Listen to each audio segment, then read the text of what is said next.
नमस्कार. शंकर बोलकर. मी वास्तुशास्त्रानुसार ज्या काही माहिती देतो त्या माहितीवर काही लोकांचा विश्वास असतो किंवा नसतो. वास्तुशास्त्र म्हणजे काय हीच काही संकल्पना लोकांना माहिती नाही.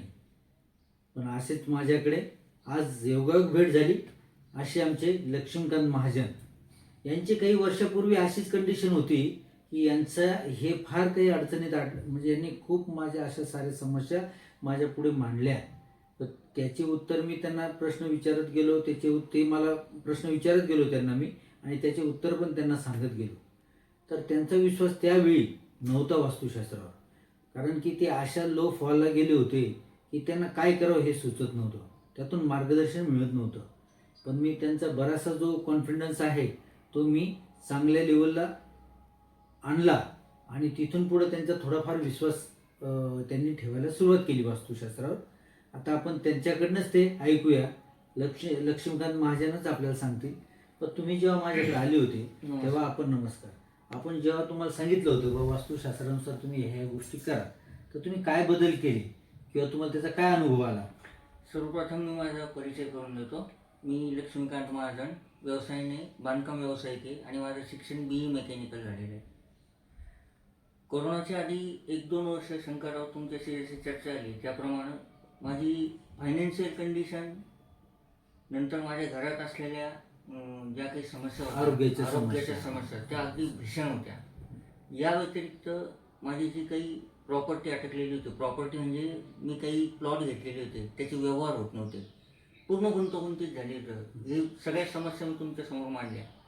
तुम्ही मला त्यावेळेस बऱ्यापैकी मार्गदर्शन केलं आणि तुम्ही सांगितलं की वास्तुशास्त्रानुसार जर तुम्ही काही बदल केले तर तुमच्या समस्या दूर होऊ शकतात. मी राहतो एका फ्लॅटमध्ये, तर फ्लॅट हा कधीच परफेक्ट नसतो वास्तुशास्त्रानुसार. मग मी त्यांना विनंती केली, त्यांना मी माझ्या बऱ्यापैकी समस्या सांगितल्या, त्यांनी त्यावरच्या रेमेडीज सांगितल्या की तुम्हाला असं करावं लागेल. मग मी त्यांना विनंती केल्यानंतर त्यांनी एक दिवस माझ्या फ्लॅटला व्हिजिट दिली. व्हिजिट दिल्यानंतर त्यांनी मला सांगितले की तुम्हाला ही उपाययोजना करावी लागतील. पण मी त्यांना एक अट ठेवली की शंकरराव, आता तुमच्यापासून काय लपवायचं, माझी फायनान्शियल कंडिशन बिलकुल झिरो आहे, मी तोडफोड किंवा ह्याच्यामध्ये काही नवीन बांधकाम करू शकत नाही. तर त्यांनी मला सगळ्यात सुरुवातीला हेच सांगितलं की मी ज्या काही तुम्हाला रेमेडीज सांगेल त्यामध्ये तुम्हाला कुठल्याही प्रकारची तोडफोड करावी लागणार नाही. अगदी बरोबर. मी त्यांना तेच सांगितलं, कारण त्यांची जी परिस्थिती होती, एक तर पैसे पण खर्च करण्याची त्यांची लायबिलिटी नव्हती. पण आपण त्यांना जे आहे त्या काही ज्या फ्लॅटमध्ये असं असतं ना की चौकोन आयतकृती फ्लॅट नसतो, एंट्रन्स बरोबर नव्हतो, देवघर बरोबर प्रॉपर जागेला नसतं, या काही गोष्टी होत्या. तर त्याचा मी पूर्ण अभ्यास करून त्यांना आपण बऱ्याच काही सूचना केल्या होत्या. मेन त्यांचा महत्वाचा जो प्रकार होता, जसं वास्तुशास्त्रामध्ये आपण त्याला असं म्हणतो की जे प्रॉपर्टी लँड किंवा काही कामं होणारे अटकत नाही, तर त्याला आपण म्हणतो मगर मच्छीची पकड. म्हणजे जसं मगर आपला पाय पकडतो ना तो सोडत नाही, तसं हे यांचं खूप, म्हणजे अक्षरशः मी तर हे सांगेल, त्यांनी सांगितलं नाही, अक्षरशः ते असे स्वतः घरात कोंडून घेत होते. अक्षरशः घराच्या बाहेर यायला सुद्धा त्यांची डेअरिंग होत नव्हती. पण सहज एक दिवस मी त्यांना विचारलं, सहज आमची भेट झाली मध्ये, तर त्यांना विचारलं, अरे का खूप वर्ष झाले आपली भेट नाही गाठ नाही. मग त्यांनी मला एकदम स्लो आवाजात असं सांगितलं की बोलकर साहेब, माझी ही जी कंडिशन अशी झाली की मी याला गेलो. मी त्यांना सांगितलं नेमकं आता आपला अभ्यास तर आहे, कुठल्या वास्तूमध्ये गेल्यावर आपल्याला त्या पल्स व्हायब्रेशननुसार सगळ्या काही गोष्टी आपल्याला बघायला भेटतात की ह्या फ्लॅटमध्ये काय असेल किंवा काय. तर त्या गोष्टी मी त्यांना सांगत गेलो, असं होतं का, हे झालं का. म्हणजे जसं त्यांना सांगितलं, तुमचा फ्लॅट आहे पण तो विकल्या जात नाही, गिऱ्हाईक येतं तर तुमचा सौदा हे होतो. ते म्हणजे सगळ्यात मुळात माझं असं झालं, मी इतकं कर्जबाजारी झालो की मला आता आत्महत्या केल्याशिवाय पर्याय नाही, किंवा मला काहीतरी घराच्या बाहेर आल्याशिवाय मला काहीच सुचत नाही काय करावं. सगळं फॅमिली, आई आहे घरात, मुलं आहेत, भाऊ 2 जण एकत्र राहतात, म्हणजे असे परेशान झाले होते काय करावं काय नाही. पण हे काहीतरी मागील कर्माचे जसं म्हणतो ना आपण, कर्म जर चांगले केलेले असेल तर भगवंत कुठल्या माध्यमातून का होत नाही, तो सपोर्ट करतो.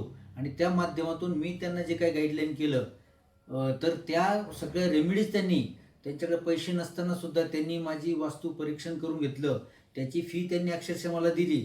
त्याच्यानंतर पूर्ण प्लॅन बनवून त्यांनी जी रेमेडीज लागली ती पूर्ण रेमेडीज केली. त्याच्यानंतर त्यांनी इतकं प्रामाणिकपणे ते सगळे काम केलं. तर अक्षरशः त्यांना माझ्या मते तुम्हाला एक 6 महिन्यापासून रिझल्ट यायला सुरुवात झाली. लवकर लवकर 6 एक एक एक महिन्यापेक्षा एक एक एक एक हा 6 प्रॉपर्टी महिन्यापेक्षा लँड जो आहे त्यांचा एक साधारण 3 वर्ष लागली त्याला, हो. कारण तो थोडासा किचकट प्रकार होता, पण तोही त्यातून तुम्ही बाहेर आले. नक्की, कसे बाहेर आले नक्की. थोडंसं तुमच्या शब्दात सांगा. माझा एक प्लॉट होता, त्याची किंमत जवळपास 1.5 ते 2 कोटी रुपये होती. परंतु त्याला मला तो विकायचा होता माझ्या परिस्थितीमुळं. पण त्याला गिऱ्हाईक मिळत नव्हतं. बरं, गिऱ्हाईक जर मिळालं तर आपल्याला अपेक्षित रेट येत नव्हता. बरं, अपेक्षित रेट आला तर काहीतरी टेक्निकल अडचण यायची त्याच्यात. मी फार परेशान झालेलो होतो यामध्ये. म्हणजे काय करायचं काही नाही काही सुचत नव्हतं. हा झाला एक भाग. ती यांनी ज्यावेळेस मी माझ्या घरात रेमेडी केल्यानंतर तो यथावकाश माझा प्लॉट मला जी किंमत पाहिजे होती तेवढ्या किमतीत माझा विकला पण गेला आणि त्या अगदी जो काही अवघड प्रश्न होता त्यातून मी सुटलो. दुसरा, माझ्या मुलांचा शैक्षणिक जो प्रश्न होता की माझे मुलं हुशार होते, पण कधी त्यांचं काय व्हायचं, अभ्यास न करण्याचा मूड किंवा काय, तर ते पण मी घरात रेमेडी केल्यामुळं तो एक माझ्यात फरक पडला. तिसरी गोष्ट, माझी भाऊजाई होती, ती कॅन्सरने त्रस्त होती. तीही त्यातून बाहेर आली. तिलाही कुठल्याही प्रकारचं धोका वगैरे काही राहिला नाही. हे पण माझं म्हणजे 100% मी तुम्हाला सांगतो, मी घरात रेमेडी केल्यामुळंच झालं. त्यानंतर माझा स्वतःचा व्यवसायाचं तर माझं असं होतं, मी जर कुणाचं काम करायला गेलो, काम माझं अर्धं व्हायचं. अर्धं काम झाल्यानंतर माझं आणि त्या मूळ मालकाचं काहीतरी खटके उडायचे, चालू काम बंद पडायचं, माझे पैसे अटकायचे, असं खूप वेळ झालं. पण रेमेडी केल्यानंतर अगदी ड्रास्टिक चेंज झाला. म्हणजे 360 डिग्रीमध्ये माझी परिस्थिती बदलली. आणि मी जो काही कर्जामध्ये होतो, माझ्याजवळ होम लोन होतं, टॉपअप लोन होतं, म्हणजे सांगायला काही हरकत नाही, बाकीचं मार्केटचं काही देणं होतं, ते माझं सगळं जवळपास नील होत आलं. आता मग माझं फक्त होम लोन चालू आहे. तर हा सगळा जो बदल झाला किंवा हा सगळा जो फरक पडला, तर हा 100% श्री शंकर बोरकर हे जे तुम्ही मला करून दिल्या घरामध्ये रेमेडी, यामुळं वास्तुशास्त्रानुसारच पडला. आणि हे जे तुम्ही मला करून दिले त्याबद्दल मी तुमचा फार फार आभारी आहे. धन्यवाद धन्यवाद. बघितले आपण वास्तुशास्त्राची पॉवर किती. वास्तुशास्त्रामध्ये जी एनर्जी असते, एनर्जी क्रिएट जी होती, ही वैश्विक एनर्जी असते. आपण जसं म्हणतो ना, बरेच लोक काही विश्वास ठेवत नाही, पण ही वास्तूमध्ये जी निगेटिव्हिटी जी राहते तिथे जर पॉझिटिव्ह एनर्जी जर क्रिएट झाली ना, तर हा परिणाम आपल्याला दिसायला लागतो. परंतु हा परिणाम आहे ना डोळ्यानं दिसत नाही, तर हा परिणाम कामावर प्रयोग करतो, माइंडवर प्रयोग करतो. आणि माइंडमध्ये जर बदल झाले ना, हेच लक्ष्मीकांत महाजन त्यांनी जे प्रॉब्लेम आहे ते मला जेव्हा शेअर केले, जेव्हा त्यांना मी सांगितलं, तर यांचा विश्वासच नव्हता. वास्तुशास्त्रामुळे असं कधी होतं का? म्हणजे यांनी मला इतकं क्रॉस केलं, पण त्यांनी शेवटी हा पर्याय निवडला किंवा नाही म्हणून हा शेवटचा पर्याय म्हणून आपण करून बघूया. मग त्यांनी जेव्हा केलं आणि त्यांनी तुम्हाला सांगतो लिटरली एक एक पॉईंट, एक एक मुद्दा त्यांनी मला विचारला. आणि हे जोपर्यंत क्लायंट स्वतः या सगळ्या गोष्टी करत नाही तोपर्यंत रिझल्ट येत नाही. गोष्टीवर विश्वास ठेवावा लागतो. यांच्या माध्यमातून मी हे तुमच्या पुढे मांडू इच्छितो. आणि बघा तुम्ही याच्यातून तुम्हाला काही घेता येतं का. नमस्कार. हा व्हिडिओ आपल्याला जर आवडला असेल तर शेअर करा, लाईक करा आणि सबस्क्राईब करा. नमस्कार.